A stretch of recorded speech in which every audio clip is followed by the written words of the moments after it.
Hello friends, today we will discuss about thread therapy for hair loss. Thread therapy is a new advancement of technology for hair regrowth. It is used when the scalp vasculature or the blood supply of the scalp is compromised.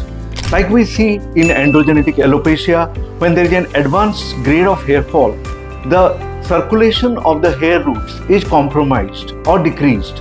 In those cases, to increase the blood flow to the hair follicles, we need some treatments like this thread therapy, where the thread is kept inside or pushed inside the scalp, and this results in new blood vessels development and also neocollagenosis or the new collagen development of the scalp.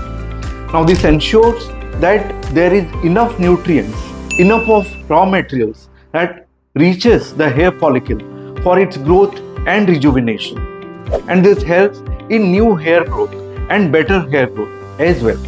Thread therapy is required in a frequency of once a year. That means you have to do just one thread therapy, and if required you have to repeat it after around 1 year. Thread therapy is done under local anesthesia. A cream is applied on the scalp for around 30 to 40 minutes, and after that, when the scalp is numb, when it feels very less painful, at that time the threads are embedded and pushed inside the skin. It remains inside and results in new blood vessels development and also new collagen development. Thread therapy is combined with other treatment, with lotions, with other regenerative therapy like PRP, GFC or exosomes. Results of thread therapy may be noticed around 3 to 4 months after the procedure. There are no major side effects after thread therapy.